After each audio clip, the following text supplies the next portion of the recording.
inspire, empower, grab your girls and soar a little higher, unlock the fire in you, cause real women don't bitch, no, real women don't, real women don't, real women don't, real women don't, real women don't, real women don't, real women don't, real women don't bitch.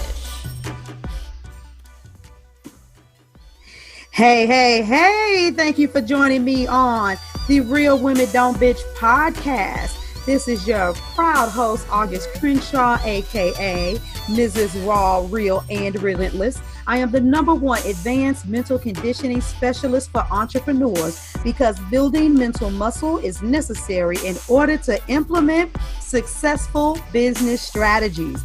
This show has been created for the woman who is not excuse-driven and needs help building a profitable business. I will be interviewing women from various fields who are willing to break the silence on struggles that specifically affect female entrepreneurs. Welcome to a show where I and guest speakers from time to time share our methods that help us beast our business no matter what is going on in our lives. Whether you are an online or brick and mortar business owner, this show is for you. We will hit every angle, personal, professional, and spiritual. Why? Because on any given day, you get hit with shit from a scenario involving one, more, or perhaps all of the above. It all impacts you and your mindset towards your business. I have made it my personal mission to provide a space where we dive deep into the BS we face on a day-to-day basis. Hey, what's going on, ladies? Welcome back to the Real Women Don't Bitch podcast. Okay, y'all, I'm super duper excited and animated because I have a special guest today. And we haven't known each other that long, but it was rockets. Fireworks since day one because this woman is super duper blunt, as she just said, very candid, very masculine energy, just like me. And so it's going to be really interesting to see what this conversation looks like between the two of us. And you guys should be used to me, but getting a double dose of the no bullshit, let's walk in our purpose convo. I'm just gonna pray for y'all. That's all I got to say about that. So, hey Danielle, tell everybody hi. Hi everybody. I'm Danielle Westfield from Buffalo, New York. Yes. Yeah, I'm happy to be here. Thank you. Okay, because there's a slight pause. I wasn't sure. My bad. But no, so let's just, I'm the kind of person I like to dig right in. So I know who you are. I've gotten to know a lot about you, even when it comes to karaoke. I think that's why there was a pause, because you were singing and I was like, she's going to ask me to sing. So I was still stuck on that. You know what? I don't even know why I do that. I want to say that on like maybe 95% of my episodes, I start off, hey ladies, or something like that. It's just a habit, or I break out. It's good energy. Yeah, a semi-song, even when I'm like doing my live videos. I don't know. I'm a music baby. That's all I can say. But let's let the audience get to know you. So just you as a woman, period. If you could share something to make sure that people know who Danielle is. Not your business. I always remind ladies, not just yet. I want them to know about your business, but who are you? You know, what defines you as a woman? What defines me as a woman? Number one, masculine. I'm so masculine. I relate to men way easier than women. I always have. I'm also super compassionate. I was super closed off until recently, and rough around the edges. But I have been working on that for almost a year and a half now, and those things have changed. And I have, just to explain where I'm going from, is Brené Brown just said, you know, we're taught to be courageous as kids, but we're also not taught to be vulnerable. And you can't be courageous without being vulnerable. And I'm in that transition right now. That's exactly where I am. I love that. And we're going to have to come back and have a juicy conversation centered around all of those words that you use to describe you, those different characteristics, because you and I have so much of that in common. And I will say this off the jump. is that when you say I have masculine energy, I relate to men better, I'm rough around the edges, I'm blunt, things like that, a lot of people automatically assume that you're a recluse, you're shut off, you don't care about people, you're not compassionate. And actually, nothing could be further from the truth. If anything, you're not only compassionate, but you're like, listen, I see this greatness in you and it's pissing me off, when you see people be subpar in some of the smallest things. So it's going to be interesting to see how all of that ends up intertwining in this conversation. But those are definitely things that we have in common. And I'm steady going through another layer, you know what I'm saying, of love as I build my business, because I was much more rough than I am today. Still straightforward, but I totally get it. So, anywho, what do you do for business, darling? Oh, I just want to say one thing first, that I think that that's the misconception of blunt, is that people think that when you're blunt, you're trying to be harsh and not sincere. And you are harsh, but not by fault. And you're usually, when you are more blunt, it's because of the compassion and the things that you're trying to help people with. Yeah, that fire in you for that fire in them. A lot of times it's just like, yes, let me help you. Yeah, for real. So it's going to come out. It might not be good, but it's going to come out. It's going to come out. So what do you do then to help people as a business owner? What are you doing? So what I have been doing now, I just hit a year in business in January, is I work for a company called Arbonne International. It is health and wellness, and I love it. I have passion for it because I have learned so much from their nutrition line. It has changed my life. It has changed the life of my children. And so I constantly, on a daily basis, consistently am helping people with their nutrition. And when I hit a year in business in January, I took it a step further, and now I'm helping people with their mindset. I was working behind the scenes, and I decided to share that with people so that they knew why I was transforming right before their eyes. Absolutely. And so we got to go ahead and clear the air. Because all of my entrepreneur people listening, the ones that have been following me from day one, they know that I'm not anti-MLM.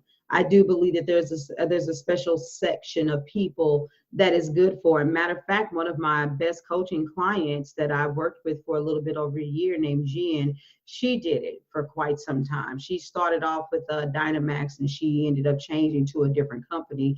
But nevertheless, I'm not anti-MLM. And I think that we can also have just a unique discussion around what allowed you to even get into something like that and feel so passionate about sharing it, because I find a lot of people jump into MLMs with the wrong perception. At the end of the day, entrepreneurship is entrepreneurship, and you can't just go into it thinking, oh, I found a great product and everybody should want it, because everybody should want to be healthy, or everybody should want to be beautiful and want to wear makeup, or everybody should want their skin to be whatever the product or service is that a person jumps into. And I know that you're very passionate about what you do. So can you kind of like give us a synopsis of your story? How did you end up doing this and end up being so successful in such a short period of time?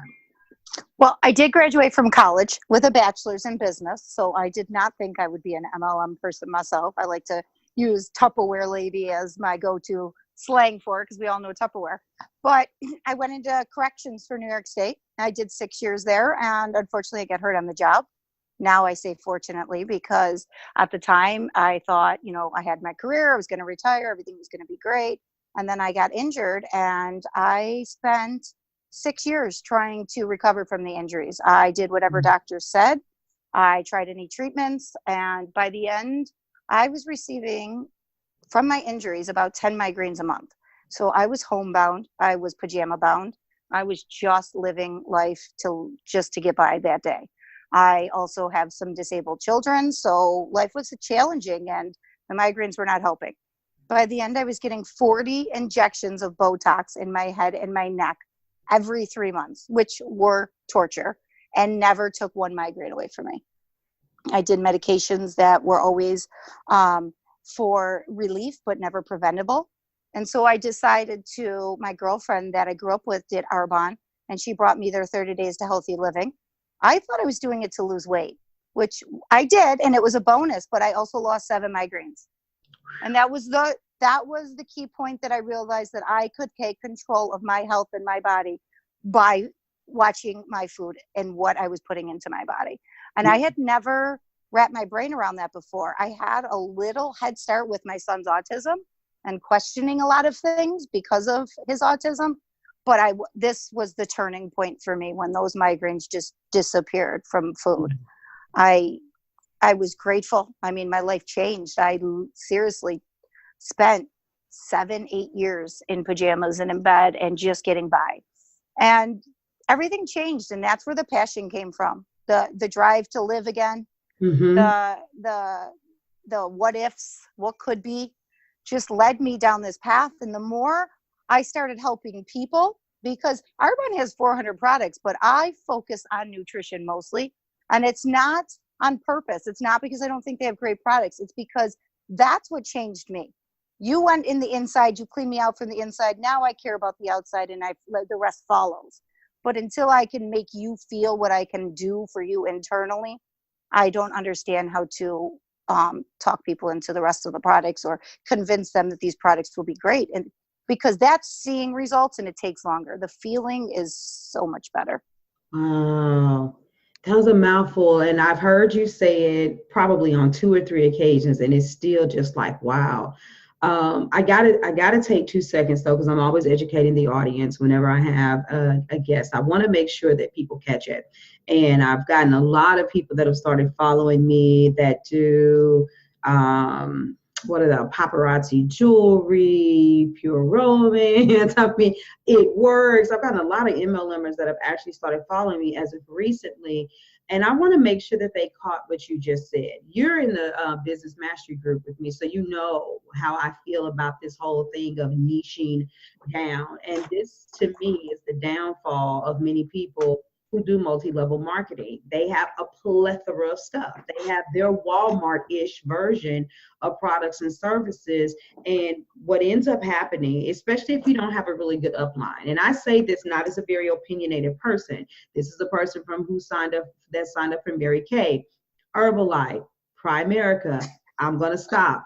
Been there, did that, done that. I was always the person from a very young age, I'm talking like 19 years old, that people came after me to want me to sign up under their companies because I was doing hair. And the hustle that I had to build my clientele, they were always telling me, this would be great for you. Oh, if you sell our jewelry, they're already getting their hair done. They get the jewelry done too. Or you can make up their face and do their skincare. And so why not have multiple streams of income? And, or that most women want to lose weight. So you can get them cute and make sure that they got a slim figure. And when you do that, most of them will come in and say, well, if you're going to endorse the products, you got to use the products too.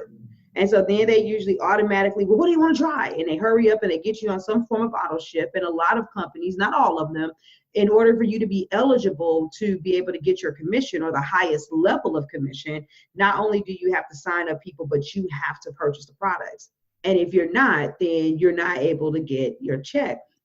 And so I know that for me in the beginning, I was just kind of like cold calling everybody, like they said, pick up your phone. Okay, hey, Granny, we got stuff that's good for your joints. Okay, hey, Auntie, we got something that's good for you to lose weight. Okay, cousin, we got something that's really good for athletes, to rejuvenate you after you do that practice. And so I was all over the place doing a little sports nutrition, doing a little geriatric patient pain, help, and, all of these different things. And that was one thing that I didn't know. At a very, very young age. And this is why so many women or even men too, that do this, they fail, because you do need to find that thing that you're passionate about. I am most certain, I know I feel it when I listen to you, I am most certain that your story really draws people in. And if you listen to the greats, you listen to whether it's a Tony Robbins or a Lisa Nichols, if you listen to a Les Brown or an Eric Thomas, they always tell you, you got to tell your story.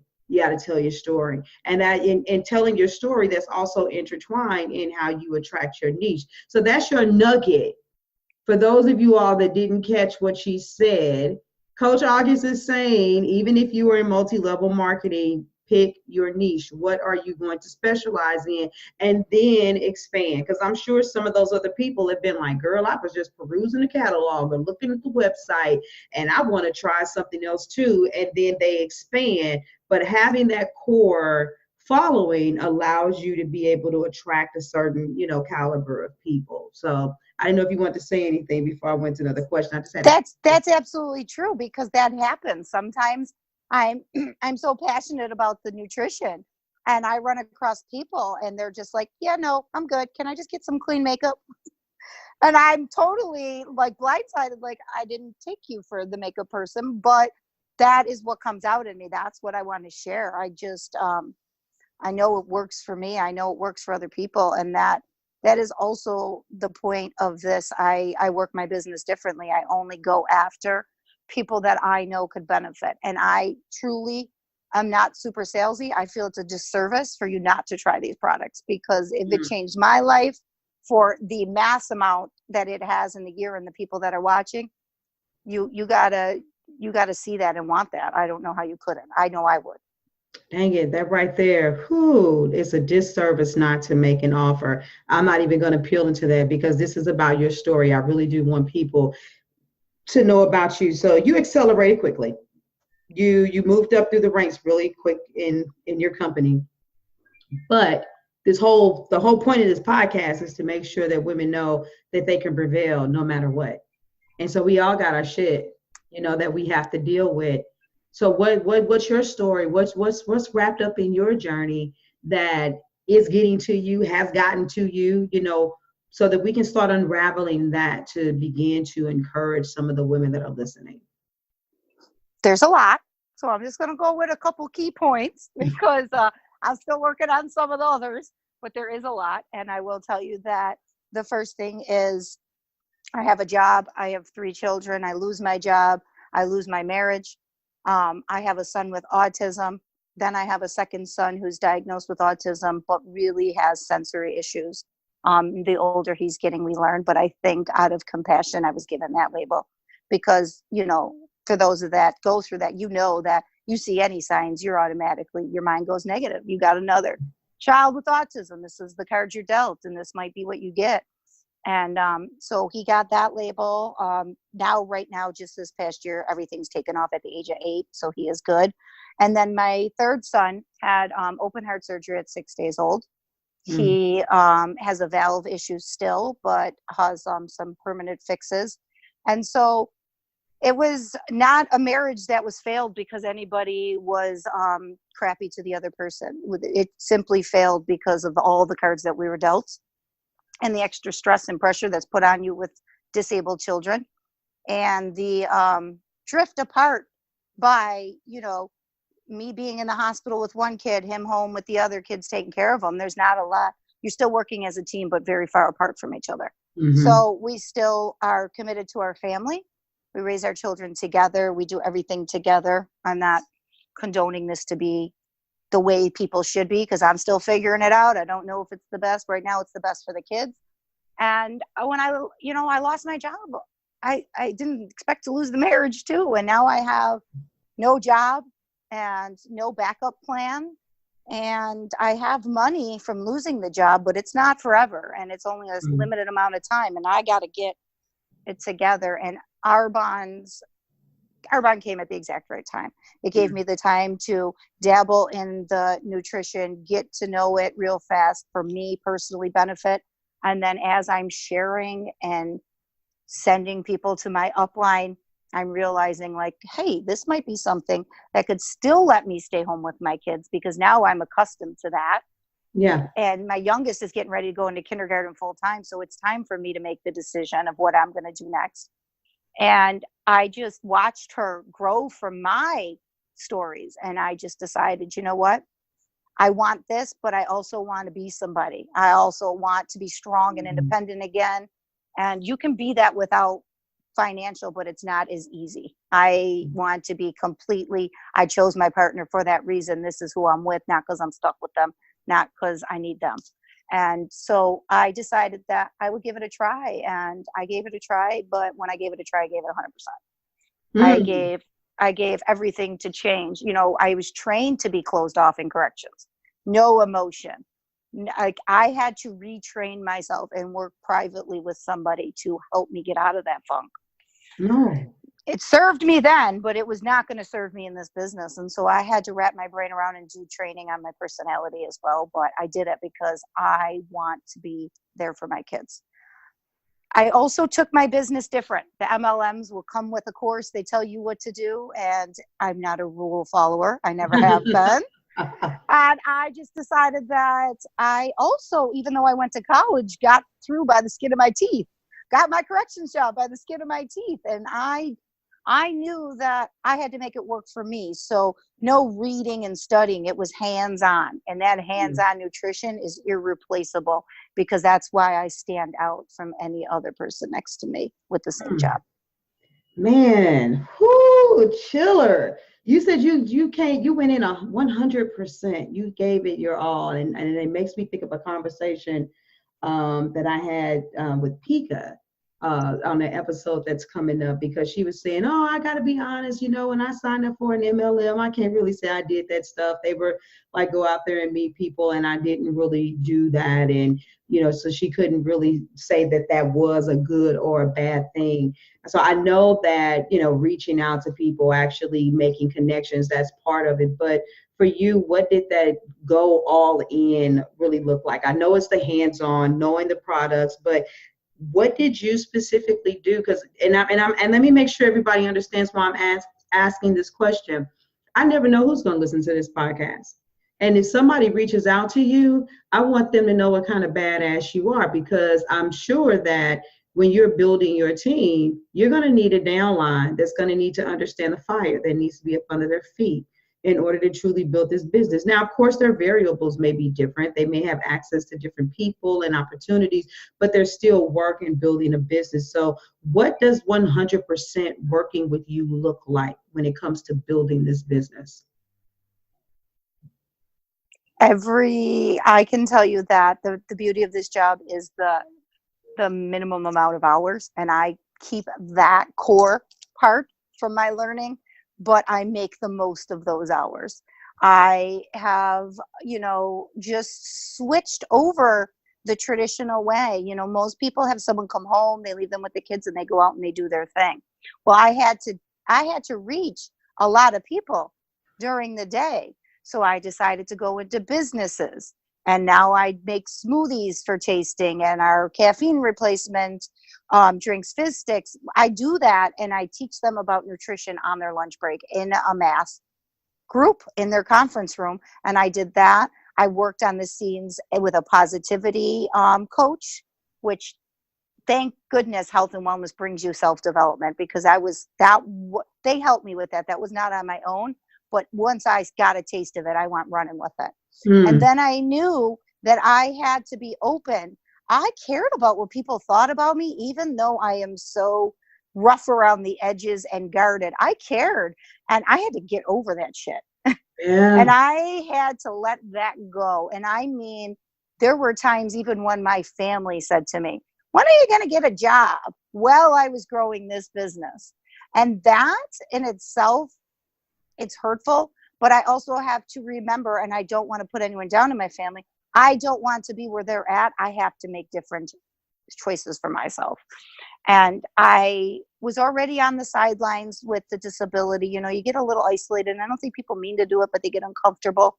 And you get a little, so I was already willing to stand on my own, and that's what it took. And I try to teach people that it's a little tricky for me, I will admit, with significant others, because I don't have one telling me. I do what I want, when I want, how I want it right now in my life at this moment. So that's a little tricky for me, but I can only say that what I share with everybody in my, you know, my positivity group is live your life like you're a child. You see that girl on the playground or that boy on the playground, you're drawn to them. You go up to them, you're like, hey, guess what? We're going to play today. Mom's over there. Your mom's over there. We're going to be friends. I do that in everyday adult life. If I see you and for some reason I want to talk to you, I just talk to you. And I don't let insecurities or judgment stop me from that. And I also can learn that I was a swimmer growing up, but my sister was a better swimmer. And I always was just, oh, she's just a better swimmer. But I grew up learning that I didn't work as hard as she did at it.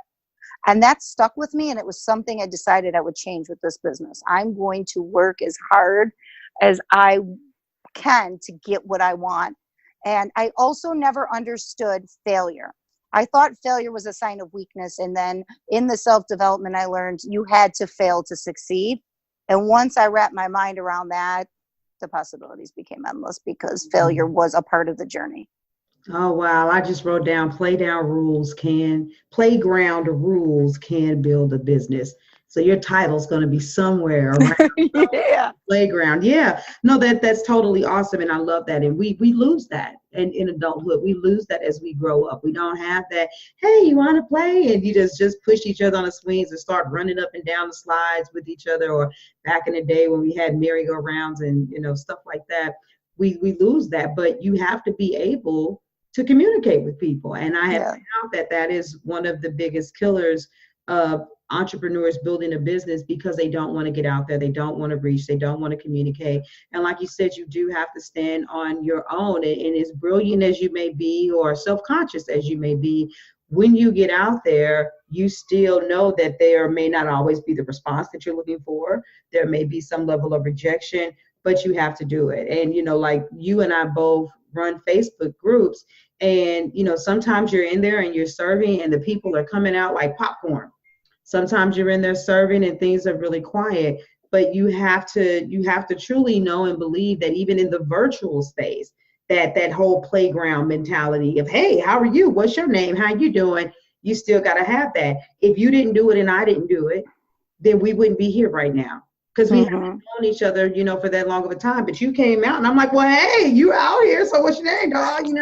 How you doing? Let's just chit chat. Let's talk. Let's get to know each other.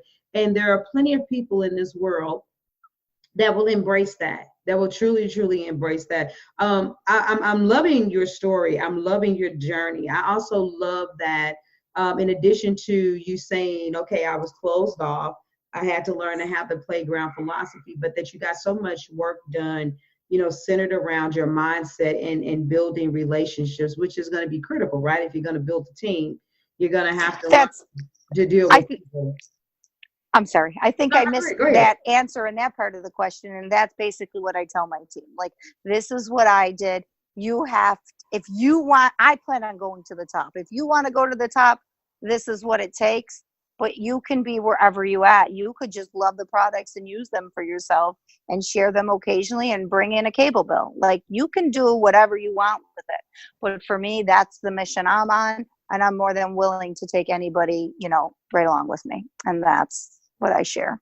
Absolutely. So I know that there were some things that were kind of burning your heart. We're going to take a little bit of a transition because there was some stuff you like, I want to talk about. I'll be honest with you, because I don't exactly know what it is, but you were willing to be vulnerable and share what's going on with you. I think that people have really gotten enough information, really just knowing who you are, how you are, and what you do. What's going on with you, and what are we getting ready to have a breakthrough with in your life right now? It's funny that you say that. That was just said to me the other day by somebody. But so right now I am struggling with my son's autism, like full blown. He is in third grade and possibly going into regression or a jackass 10-year-old. I'm not sure which one it is, but there is some stuff going on, and I struggled this whole month. And the reason I want to share this is because I still had a successful month in business, even though I had all this turmoil going on in my life. But my son was going to make his communion. I am not a practicing Catholic, but my ex is, and it was something he wanted. So we worked together. We were going towards it. Well, at the last minute, the church decided that they didn't think that he was ready. And the reasons that they didn't think he was ready for his communion were autism reasons, things that I'm not sure he's going to grow out of, things I'm not sure he's going to change next year. And so it was super hard. I'm grateful for my mindset work that I was able to bounce back fast, but it's super hard as a child, as a parent with a child with a disability. You get comfortable. You don't forget, but you try to live your life as normal as possible. You set your routine. You have everything going for you so that it's it's a small memory in the back of your mind. It's not forgotten. And then things like this come up and you are reminded, and your autistic son's everything that he does, every movement is put on blast, basically. Now it's full focus. Me and his father are watching every move he makes. We're critical because now we have to be, because somebody had to point out how he was not getting something. And I truly, truly believe that it was more ignorance than anything, because autism looks different on every kid, but my son is a genius. And when you say something, he remembers it.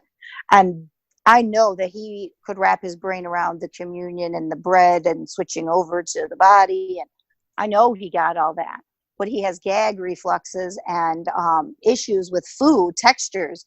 And he got, for a sample at the retreat, the bread of life, and he spit it out and said it was disgusting. Now, I totally dropped the ball. I'm preparing him for that because this was not my thing. I'm not blaming him either. We both dropped the ball. If we would have talked to him, we might have gotten a different thing, but it happened. And the church was not happy. But they also didn't want to hear that your kid could eat pretzels and not eat a wafer that is totally different texture. To them, it's all snacks. And it was ignorance, and it was hurtful, and it made the communion, pardon my French, hell for both of us. We did not enjoy it. We suffered through the rehearsal, watching everything he does wrong, highlight every moment of more movement than other kids, fidgeting, everything. And same thing on communion day. And I was so grateful when it was over. And these are the things that I want to point out, because it's rough. That is rough to have happen. And like I said, you get comfortable and you don't forget, but now you as a parent have to go and you're analyzing everything and you're picking him apart. And it's hard to do, and it takes a lot out of you. And I still somehow was able to have a great month. And I think that it's important to share that I'm not living this fantasy lifestyle. I do have mindset things. I am, working on myself, and they're helping me in these situations. But I'm asking to be part of a church, and that's the response I get. That is a hard pill to swallow. And it goes back to who I am as a person. I don't go with traditional ways. I grew up Catholic, but something never stuck with me. As soon as I started mindset work and universe work and energies, that spoke to my soul, and I was so happy to do the flip. Yeah. And I want people to know that just because the past is the past, and I'm all about spreading love, and traditions and anything that's happened in your background is important. History is important, but it doesn't mean that that's the way life has to be for you. And you can change that, and you can live however you want, even in those tough moments. I knew that I was going to grow from that. And my ex also grew from that. You know what? I can say this because I believe that our spirits are kindred on this one. You're a rebel. I'm a rebel, because when it comes to dealing with the traditions of church, even though I wasn't raised Catholic, I was raised Baptist. I get you on so many layers, but let's just think about it. At your core, you're a rebel. We didn't get into all of the details, but it's not like you didn't go to the doctor, because I know some of your story. You work as a police officer, you had the insurance, or you're a corrections officer, if I said it wrong. You had the experience, you had the not the experience, the insurance. You were getting the shots, you were trying to do what you could do, but your body rejected that. And so you look like a rebel, because when you see doctors, you're going to keep on reverting to this natural instinct that has been, not a habituated instinct, to give somebody some form of medication instead of looking at some form of holistic healing. You're not going to look at what they're eating. You're not going to look at the nutrition and any of that stuff. And so you ruffle folks' feathers. And we know that the pharmaceutical industry is one where it's not going anywhere, because there's no profitability in cures. It's in maintenance. Look at what happened with you with your son and dealing with the church. It really didn't expose anything about your child. It really exposed a lot about the system, because people love to quote the Bible. Love is patient. love is kind, but there was no patience whatsoever. I could see if he was just a disruptive, bad kid that, and people may not even like me using the term bad kid, but you guys, you get the gist of what I'm saying. If he was just always just unruly doing whatever he wanted to do, I mean, hell, the bread is fucking nasty, Yeah. real. And all of the adults, they put it on their tongue and they can't wait to get the drink to hurry up and swallow the shit. You know what I'm saying? And so it's so funny, right? Because out of the mouth of babes. And I say that because I have a brother, now it was due to gang violence, that got one of his hands shot off. So he walks around with just a nub. And when I have my daughter, what do kids do? See, adults will kind of walk and try to, shift their eyes and act like they're not staring, even though they're peripherals, they are. Kids will be like, why do you have one hand, mister? Yes. You tell them, no, you don't do that. And it's like, but why can't they? Why can't they speak on what they see? And if anything, that's a moment that if they said it in an embarrassing way or a rude way, to say, sweetie, it's okay for you to ask, but maybe you shouldn't be that loud, or, ask in this way, or to do something of that nature. And so, God has to do things in his own time, and he can only do it if people are willing to accept it. But they all were actually having a moment to be humbled, to truly live out the love of God by being patient with your son, and they didn't do that. And so you now know just another way in how you're going to have to gird up your child, to let them know ain't nothing wrong with you. You're a rebel. Your existence causes people to rebel against normalcy, because just because it's common doesn't mean it's supposed to be normal. And so I literally, in my own personal opinion, I can see you as you internalize all of this more and more every single day, reminding your son and being like, why you're like this? You're like this to wake people up. It's not because it's anything wrong with you. It's because it's something wrong with people, because we all have something that makes us distinctly different, whether it's something that we choose to take on in our spirit because our character appreciates being that way, or if it's because of just the way that we're born, big nose, brown skin, thin hair, thick hair, a little twitch when we talk, whatever, a little twang, whatever. We are all distinctly different. And it's immature for us when we begin to alienate other people because they don't look like what our normal is. And so that's just my personal feelings about that. But on the professional side of things, like you said, you don't want people to just be thinking, oh, she's this rock star that she just built this business, she's just having all of this success, so whoop whoop whoop, look at me. Ladies, you guys know from following me, I always talk about how you can't compartmentalize who you are professionally and who you are personally, because when you're building a business and you're an entrepreneur, all of that stuff is there, all of it's together. And I find that this is where a lot of women unfortunately get weak. And this is where me and you and that masculine thing kind of comes out, where it's like, look, we know you're feeling it. You're going to have to get up and you're going to have to show up anyway. And some women resent that, but it's always really funny to me that you could feel like shit and have a job and you will still go there. If you don't have any more sick days, like, I don't even have any more sick days. It's just getting on me and my nerves, but I'm still going in. Oh, they said I have to come in because this project is due. Oh, they're saying I have to stay because we're short staffed and it's mandatory overtime. And we'll take the shit and we'll internalize it for a job, but then we get soft once we start our entrepreneurial endeavor. And so for me, some people may think that's kind of rough and they may think that that's kind of harsh, but I'm like, you showed up for everybody else. Why the hell you can't show up for you and your dream? And that's where the breakthrough comes from. You're going to grow. I'm forced in this situation at the moment, but I know it's for a reason, because although I took this job to stay home as a mom, I also have to remember when to shut it down. Like, when people want to ask questions or this or that. And summer's coming, and I'm looking at summer and I'm wondering, how am I going to do what I just did while they were at school every day? And I think the breakthrough is also going to come from that, because I've been playing with a lot of different options of how I'm going to get through the summer with kids home. And I think that this kind of helped play a role in it. Absolutely. I know one of the things that I've had to do over the years, and I used to do a lot of live videos, with my kids. Because I've almost always, there's been a few times when I haven't had a group at all, but I've almost always had a group. And unless it's something like this, where it needs to be a professional atmosphere, we need things quiet to record the podcast or what have you, there would be these moments where I would wake up and, I'm really meticulous and I'm like, I'm doing this, and I'm checking off my boxes of all the stuff that I'm going to do. And my husband's not at home and I'm here with the kids and it's 8 o'clock in the morning. I want to go ahead and go in the groups, get my lives out of the way, go about my day, because I can always respond throughout the day. And my children, they just get abnormally obnoxious.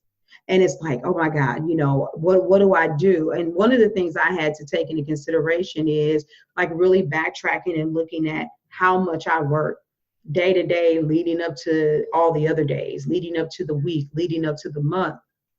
And I would have to remember that at the end of the day, I am still a mom. And that might have meant that, I did a live video and I'm like, okay, you know what? I'm going live in the group. And since my team or my clients are moms, let me show you what this looks like for real. This is not a stress-free zone. So I take the camera, I put it on the kids, and they're happy because they're outside and we're walking up to the park. And while we're walking to the park, I got to flip it back on me and say, look, so this is your live nugget for the day. Let me go ahead and get this point out here to you instead of waiting till the perfect time. So it's at the top of your dome early in the morning, fresh so you can go. And they're sitting there shouting, yay, mommy, ABC, yeah, A, B, C, D, E, F, G, and do it quick. It caused me, even though I know how to be succinct, it caused me to have to be even more succinct, say what I mean what I say, make it very crystal clear, get it done and go. And then I would have to adjust my schedule just to love on them, embrace them. And then when they would get that, it would be like they were good. And then I could go on about my day and work with them. But, I know that for me as a person that can be a workaholic, my kids a lot of times will be my reminder of, there's a such thing as you need to go hard as hell, but there's also a such thing as you went too hard. My kids will remind me of that moment. You gotta remember that you're still a mom and you went a little too hard and you need to come back because we're looking for you. We need you. And when you're open and you communicate with people, the things that we think that they'll get on us for, I think a lot of times it's kind of like corporate America. Oh, excuse me, you only had a 15-minute break. You've been gone for 17 and a half minutes. It's like, if we just say, hey, I just want to let you guys know I'm going to have my kids home. It's the summertime. I'm going to try to stay, like this. Things may be a little bit more sporadic. As long as people know, they don't care. And I believe that the universe is so freaking divine. While your schedule is scatterbrained, the vast majority of the people around you, their schedule is going to be scatterbrained too. They're going to be like, whoo, I'm glad she loosening the reins on how she because she's usually a hard-ass driver. The point overall, though, is that it works out. Yeah. It all works out. I agree with that totally. So I'm super stoked. I'm super proud of you. I'm really excited because you've been this way since, like I said, since the first day that I met you. And we kind of already, got into some of the things that you've done. You've worked with the positivity coach. You've worked on your mindset. Talk to me a little bit about your circle. What kind of people do you keep around you? Did you have to let go of some people? What does this look like? What helps you stay grounded in this thing? I will tell you that is a hard pill to swallow, letting people go, especially because I've always been a fixer, a helper, and believe more in people than they believe in themselves. So that was hard for me. I have just thrown myself more into the business and weaned, I would like to say, in a classy way, maybe. Okay. But I will tell you that the best thing I did for myself was create that positivity group. I did that for other people. I did it to serve other people, and it serves me every day. I get a dose of somebody new in my life every Sunday for the second time because I meet them live on a Zoom first, and they pour into me, and it is filling my cup every week without having to pinpoint it to one person, which was what I was doing before, and I was successful. But now it's part of my life's work, and it comes to me, and it's beneficial, and it's my group. So if I'm not participating, how dare I expect somebody else So mindset and positivity, and you've seen whatever comes in that group, personal development is an everyday thing for me now. And Mhm. it just, those are the circle that I surround myself with more. I have brought the close people that I chose not to wean into that group, and I watch them grow with me. And we've grown together, and that is. And I will say I still struggle a little bit, because the old me pops out every now and then, but I'm able to recognize there are a few people that I still feel loyal to for various reasons, but I can only take in small doses. Today's not the day. This my energy is not right, then I can't take on somebody whose energy is not right. Absolutely. No, and all of that's really real. And there, I can honestly say that there are some people that I weaned out versus just completely cut off. I will say that I'm pretty good at just cutting people off, though, unfortunately. I don't know if it's a good or a bad thing. But I can, but that is true. And sometimes in the weaning process, some of them do realize that, you know what, I better get it together. I better get on this train. I need to go wherever it is that Danielle's going. I need to go wherever Mm-hmm. that August is going. But like you said, you can pay attention to those behaviors and those energies, and as you go and as you grow, there's sometimes it is just very organic. Some people just the timing just doesn't work. The timing, Yeah. and so sometimes you don't have to necessarily be as deliberate about it. But I can say that each layer of distraction, when you don't get rid of someone that you know that you're supposed to, it is highly detrimental. It is, and it has its setbacks. But that's cool. I love the fact that you embrace a whole tribe of people to feed you. That's beautiful, and I like that, because I hear and I keep on refuting this statement that it's lonely at the top. And I hear people say that, but when I look at some of the people that I see and I look at who they hang out with, who they talk to, who they play golf with, who they sit down and drink wine with, it's like, no, you guys got clubs that people can't even get into, if they can't prove that their net worth is X amount of dollars. You all are very selective, and you do have people that you can connect with. Really what it boils down to is that it begins to get lonely sometimes going through this process, because you realize how many people you have to strip apart from you. Like, for instance, I'm pretty much the same way as you. I mean, I'm doing something that I have no record of anybody in my family ever doing before. Yeah. In addition to the fact I was already the black sheep before I was doing anything that was, different. So I don't have anyone in my family that I can lean on. And even sometimes when, a person, a quote unquote elder, will try to say something to me that's encouraging, I'm like, dang it, they don't even realize what they're saying is so off, because they're not basing it off of independence and the entrepreneurial vein and the level of creativity. They're basing it off of leaning on someone else. And in this, you have to create your own path. I listened to you also say how, my sister may have been better at me than this, and so on and so forth. But when it came to this thing right here, I had to think differently. You were like, what is my zone of genius? Okay, I can make this work if I don't get caught up in the books. I make it hands-on. If I'm not just going to go for a person in Walmart or in a grocery store. I'm going straight to the businesses. I'm going to use a different technique, and I'm going to build my business that way. That's what entrepreneurship is all about. Entrepreneurship is all about creativity. It is about, how do you find a way to be able to build when everybody else is doing this shit? That's the part that I don't think that people understand. Everybody feels like what they're doing is something new, but it really ain't that new, baby. Once you start doing it, you start realizing that they may not do it exactly like you, but everybody's selling. When you start selling Arbonne, everybody's selling Arbonne. Every time you, oh, I already buy that, or I've already tried that before. It's like buying a new car.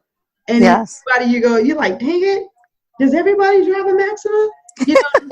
Because you see it all the time. And so when everybody's doing the same thing, everybody's a business coach, a transformational coach, a healer, a nutritionist, a Reiki healer, everybody sells health and wellness products. How do you stand out? And that's by doing whatever works for you in your zone of genius. That's what I got from you when I was listening to you earlier. That's exactly what I did. It's still, like I said, summer's coming, and though that way might not be what works for me this summer, but I'll figure it out and I'll try another thing. And Mm. um, the kids, I mean, I don't think you need kids to make you a great person, but man, do they push you, and they change a lot of things for you, and they want you to be better. They They do. make you want to be better is actually the right statement. They do. And when you know what, and they look at what you do and they're like, Mommy, are you recording your podcast? And I know your kids, you got another customer. They pay attention to what we do, and the expression is more is caught than taught. And when you really start picking up on the fact that your children are modeling their behaviors and their expectations for life behind what you do, for me personally, that makes being an entrepreneur a whole nother the ball game. That's a game changer right there. And knowing, no offense, I went to college too, got the degree, I'm proud I went. I'm not necessarily proud of the degree. I ain't gonna totally diss it. But at the end of the day, I feel like I got duped by the system. And if my kids want to go to college, and maybe there's some things, like if you want to do open heart surgery on me, you need to go to college. You know what I'm saying? Mm-hmm. But if they don't have to show them that it's another way, and to begin to train their minds. Look at what we can do with the next generation within our own household. Everybody wants to change the world, but you start by changing you, then you change yours, and then you expand, to neighborhoods and communities and cities and so on and so forth. You got to start there before you can really start working on changing the world. And I see you as a world changer.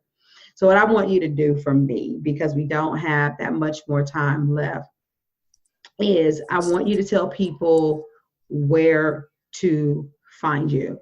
Where's your favorite social media platform, your website? Now I'm going to put all the links on the site, but you tell them where's the best place for them to go without having to say the URLs.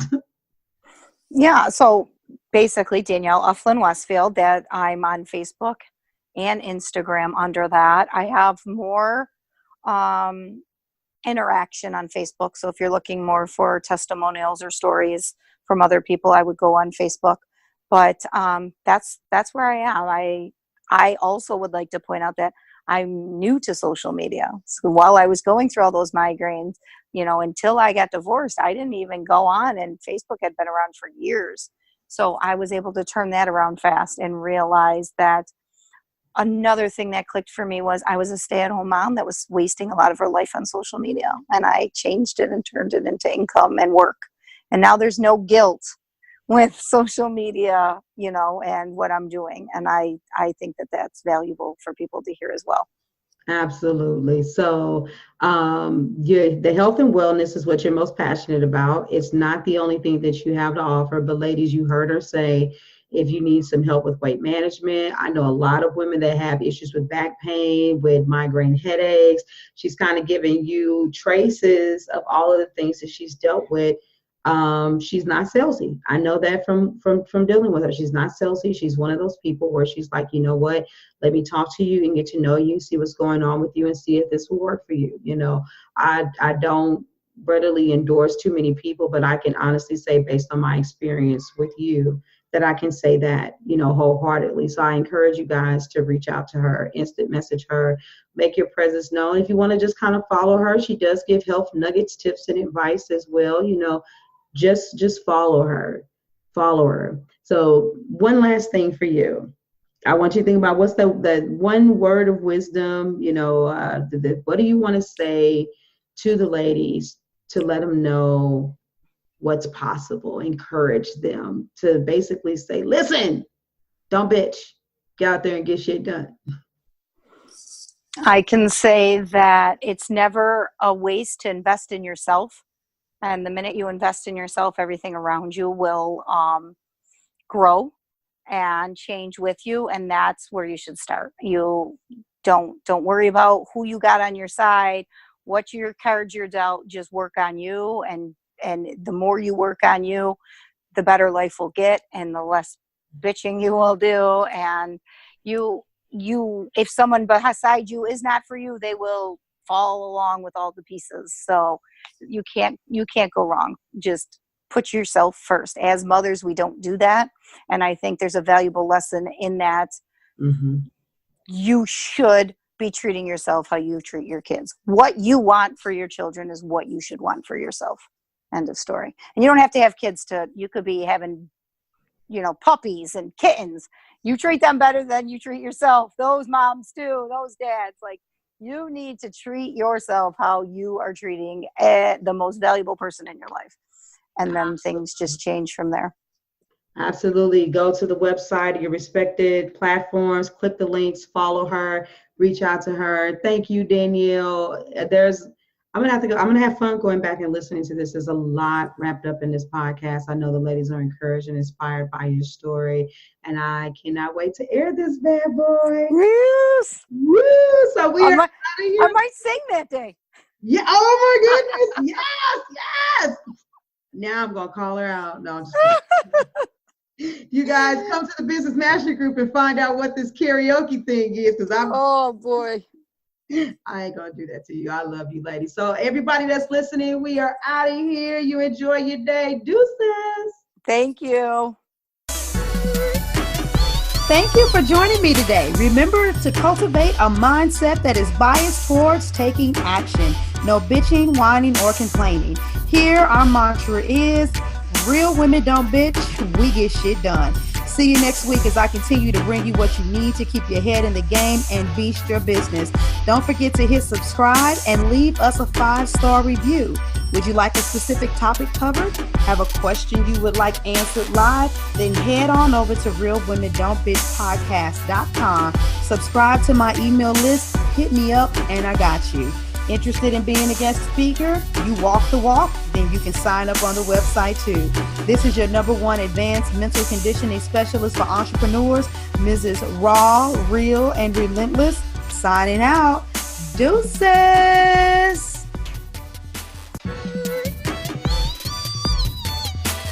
Inspire, empower, grab your girls and soar a little higher. Unlock the fire in